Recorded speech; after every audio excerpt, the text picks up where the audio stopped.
So finally Snyder cut हमारे सामने है और हम फैंस ये सोच सोच कर हैरान परेशान हो रहे थे कि आखिर सेम मूवी इतनी अलग कैसे हो सकती है। जैक स्नाइडर का डीसीयू को लेकर क्या विजन था और हमें क्या देखने को मिला। खैर, मैंने अपनी पुरानी वीडियो में बैटमैन वर्सेस सुपरमैन के नाइटमेयर सीन को एक्सप्लेन किया था और अब क्योंकि स्नाइडर कट में भी उसी नाइटमेयर सीन का एक्सटेंशन है तो उसे भी एक्सप्लेन करना तो बनता ही है। और साथ में हम जानेंगे इस मूवी के दूसरे एंडिंग सीन्स के बारे में।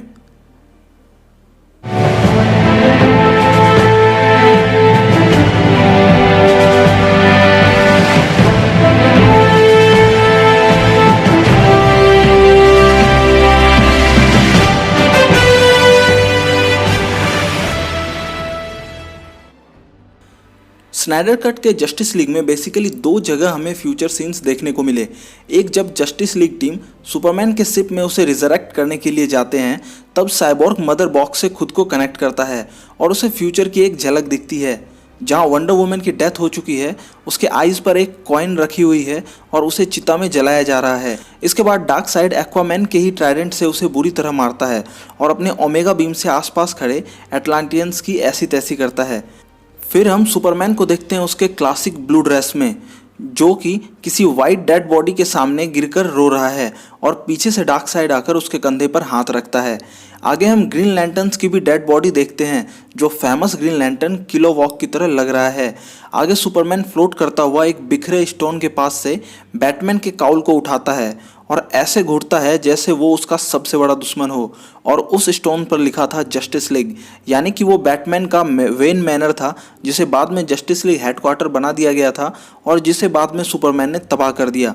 ये सब देखते ही साइबॉर्ग ने बैरी एलन को मना किया था कि नो, बट बैरी ने समझा गो और बस मदर बॉक्स को चार्ज कर दिया और सुपरमैन जिंदा हो गया। जिंदा होकर उसने पूरी जस्टिस लीग की बैंड बजाई, पर भला हो लुइस लेन और स्मॉल वाइल्ड फार्म के खेतों का और उससे क्लार्क कैंट के अटैचमेंट का, जिसके कारण वो ठीक हो गया। दूसरा नाइटमेयर सीन लास्ट में दिखा था, जहां पोस्ट एपोकलिप्टिक वर्ल्ड में सब कुछ तबाह हो चुका है। बैटमैन, मेरा, साइबॉर्ग, फ्लैश, जोकर और डेथ स्ट्रोक के साथ टीम अप कर चुके हैं। आगे साइबॉर्ग कहता है कि शायद उसे हमारे लोकेशन का पता ना चल जाए, उसे यानी सुपरमैन को, जिस पर मीरा कहती है let's the bastard come and I will step this through his heart for what he did to Arthur aka Aquaman. So basically Aquaman की डेथ में इविल सुपरमैन का भी हाथ है और मीरा उससे बदला लेना चाहती है और मीरा के पास एक्वामैन की ही ट्राइडेंट है। फिर जोकर और बैटमैन की कुछ बातचीत होती है जिसके बारे में हम आगे बात करेंगे। एक थर्ड साउंड के साथ सुपरमैन लैंड करता है और बैटमैन को अपने एंटी इक्वेजन वाले रेड लेज़र आई से मारने ही वाला होता है कि ब्रूस की नींद खुल जाती है। तो अगर आपने बैटमैन वर्सेस सुपरमैन वाले नाइटमेयर सीन को ध्यान से देखा है तो उसमें बैटमैन को आई लेज़र से मारने से ठीक पहले सुपरमैन उससे कहता है she was my world and you took her away from me. तो कुल मिला के बैटमैन की किसी गलती या चूक के कारण लोइस लेन की डेथ हो चुकी है, जिससे सुपरमैन की होप खत्म हो चुकी है, अर्थ से होप खत्म हो चुका है और सुपरमैन खुद डार्क साइड के एंटी लाइफ इक्वेजन का शिकार हो चुका है। इसलिए उसकी लेज़र आई भी डार्क साइड के ओमेगा बीम की तरह हो चुकी है और जिस डेड बॉडी को उठाकर सुपरमैन रो रहा है वो किसी और नहीं बल्कि लोइस की बॉडी थी। और ऑब्वियसली एक्वामैन, वंडर वुमन ने उसे रोकने की कोशिश की और वो सब मारे गए। तो अब हर जगह एविल सुपरमैन का राज है और सारे हीरोज़ और इवन विलन्स भी टीम अप होकर सुपरमैन को रोकने की प्लानिंग कर रहे हैं और इसी प्लान के अनुसार वो मीटअप कर रहे हैं, जो हमें लास्ट नाइटमेयर सीन में दिखता है। यहाँ फ्लैश की सेम वही कॉस्ट्यूम है जैसा उसने बैटमैन वर्सेस सुपरमैन में बैट कैव में ब्रूस वेन को वार्न करने समय पहना था। फ्लैश ने अपने वार्निंग में ब्रूस को कहा था कि Lois Lane is the key, उसे मरने से बचाओ, तुम सुपरमैन के बारे में सही थे। ये सब बातें हमने तसल्ली से पुराने वीडियो में डिस्कस किया था, तो आप इसे यहाँ चेक कर सकते हैं। तो ये बात तो कंफर्म हो गई कि पोस्ट एपोकलिप्टिक फ्यूचर से फ्लैश ब्रूस के पास आया था उसे सुपरमैन के एविल होने के बारे में वार्न करने के लिए, पर गलती से फ्लैश ज़्यादा पास्ट में चला आया जब ब्रूस जस्टिस लीग और फ्लैश को जानता तक नहीं था। ये भी एक कारण था कि ब्रूस ने स्पेशल लोगों को टीम अप करना स्टार्ट किया और फ्लैश के इसी टाइम ट्रैवल के साइड इफेक्ट के कारण ब्रूस को फ्यूचर के नाइटमेयर्स आते रहते हैं।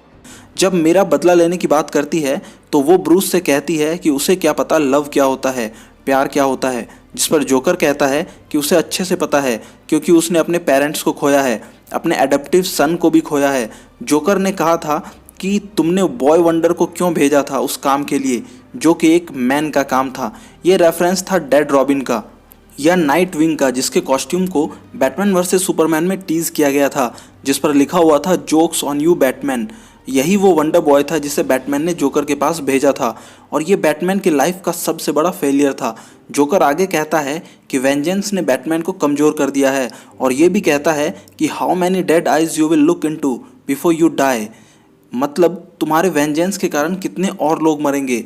जब बैटमैन गुस्से से जोकर की तरफ बढ़ता है तो जोकर कहता है you need me to undo this world you created by letting her die, यानी जोकर कहता है कि तुमने उसे यानी लोइस लेन को मरने दिया और तुम्हारे कारण ये अल्टरनेट टाइमलाइन या वर्ल्ड क्रिएट हो गई और इसे ठीक करने के लिए तुम्हें मेरी ज़रूरत पड़ेगी। इन सम्स अप ये पूरी टीम एविल सुपरमैन को रोकने की कोशिश कर रही है और इसी कोशिश में भी बैटमैन वर्सेस सुपरमैन के नाइटमेयर वाले सीन में बैटमैन क्रिप्टोनाइट खोज रहा है ताकि वो सुपरमैन से लड़ सके, पर वहाँ भी पैराडिमंस उसे उठा ले जाते हैं और जैसे ही सुपरमैन लेज़र आई से उसे मारने वाला होता है कि उसकी नींद खुल जाती है। ठीक वैसे ही स्नाइडर कट वाले भी ड्रीम सीक्वेंस में पहले की ही तरह जैसे ही सुपरमैन बैटमैन को मारने वाला होता है कि उसकी नींद खुल जाती है। ये तो हुई नाइटमेयर की बात। अब बात करते हैं स्नाइडर कट में ही दिखाए गए दूसरे एंडिंग सीन्स के बारे में। तो ठीक इसी नाइटमेयर वाले सीन के बाद ब्रूस की नींद खुलती है और मार्शियन मैन हंटर उससे मिलने आता है। मार्शियन मैन हंटर भी कॉमिक्स में जस्टिस लीग का फाउंडर मेंबर रह चुका है। मार्शियन मैन हंटर मार्स का रहने वाला है और अर्थ पर बहुत सालों से स्वानविक के रूप में रहता है। उसके पास सेफ शिफ्टिंग की पावर है और वो भी वर्ल्ड की मदद करना चाहता है। और ऑब्वियसली स्टेपनवुल्फ वाले इंसिडेंट के बाद मार्शियन मैनहंटर को लगता है कि उसे भी आगे आना चाहिए और इस टीम के साथ जुड़ना चाहिए ताकि वो दूसरे लोगों की मदद कर सके। वहीं दूसरे एंडिंग सीन में आर्खम एजाइलम से लेक्स लूथर फरार है और अपने सेल में अपनी जगह किसी और कैदी को प्लांट कर भाग जाता है और वो कैदी जैसे हंसता है वो बिल्कुल जोकर की याद दिलाता है। मेरा गैस है कि शायद जोकर ने लेक्स की भागने में मदद की है और उस कैदी पर जोकर के जोकर गैस का असर है। इसके बाद लेक्स लूथर हमें दिखता है अपने आलीशान याच पर जहां डेथ स्ट्रोक एके स्लेड विल्सन उससे मिलने आता है और यहाँ लेक्स लूथर उसे बताता है कि बैटमैन की सीक्रेट आइडेंटिटी ब्रूस वेन है। अब डेथ स्ट्रोक की बैटमैन से कोई पर्सनल दुश्मनी है जिसके लिए उसे ये राज चाहिए था।